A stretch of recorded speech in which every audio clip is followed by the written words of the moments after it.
Moon classes bye manager sir में आपका स्वागत है। ट्रांसफार्मर एक ऐसी युक्ति है जो प्रत्यावर्ती वोल्टता को घटा या बढ़ा देता है। ट्रांसफार्मर दो प्रकार के होते हैं, पहला अपचाई ट्रांसफार्मर और दूसरा है ऊंचाई ट्रांसफार्मर।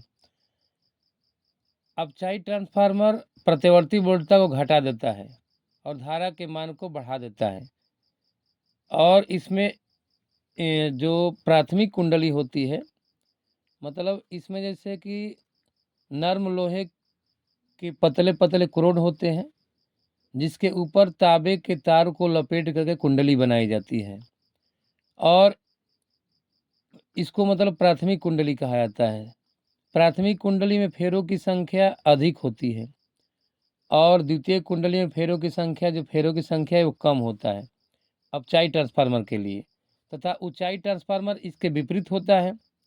इसमें क्या होता है, जैसे ऊंचाई ट्रांसफार्मर में प्राथमिक कुंडली में फेरों की संख्या कम होगी और द्वितीय कुंडली में फेरों की संख्या अधिक होगा, तथा यह ट्रांसफार्मर निम्न प्रत्यावर्ती वोल्टता को उच्च प्रत्यावर्ती वोल्टता में बदल देता है।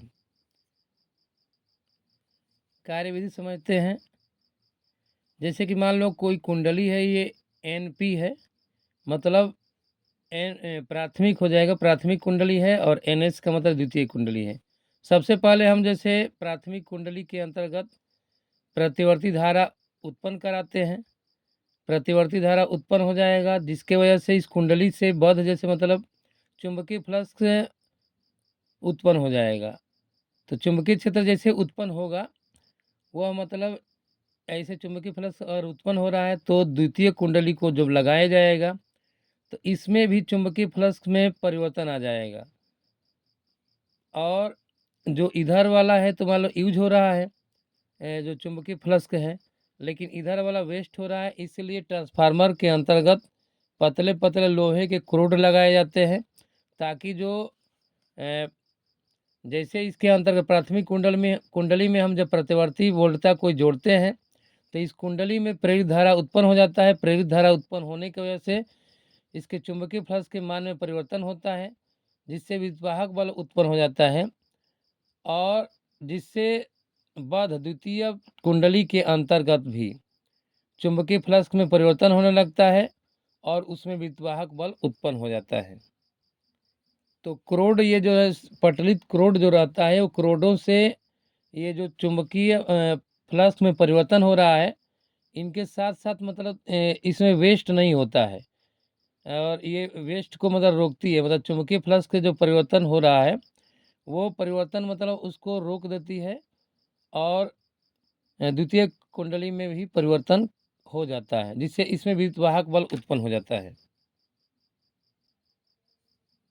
तो इस तरह से ये है प्राथमिक कुंडली, और ये हो जाए द्वितीय कुंडली, और ये मान लो कि ये है हमारा अपचाई ट्रांसफार्मर के लिए और ये है ऊंचाई ट्रांसफार्मर के लिए।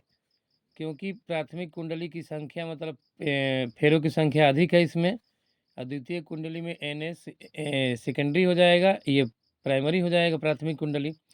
द्वितीय कुंडली में मतलब फेरों की संख्या क्या है, कम है, तो अपचाई हो जाएगा ये ट्रांसफार्मर के लिए। और ऊंचाई ट्रांसफार्मर में क्या होगा, प्राथमिक कुंडली में फेरों की संख्या इसका उल्टा हो जाएगा। तो ये कार्यविधि आप नोट कर लेंगे कि जैसे ही मतलब प्राथमिक कुंडली के सिरों के बीच प्रतिवर्ती वोल्टता को जोड़ा जाता है, वैसे ही कुंडली में धारा बहने लगती है, और यह प्रतिवर्ती क्रोड में प्रतिवर्ती चुंबकीय क्षेत्र उत्पन्न करता है। मतलब यहाँ प्रतिवर्ती क्रोड के अंदर चुंबकीय फ्लक्स उत्पन्न हो जाता है, परिवर्तन होने लगता है चुंबकीय फ्लक्स। अतः द्वितीय कुंडली से बाद चुंबकीय फ्लक्स में भी परिवर्तन होने लगता है, जिससे उसमें उसी आवृत्ति का विद्युद्वाहक बल उत्पन्न हो जाता है।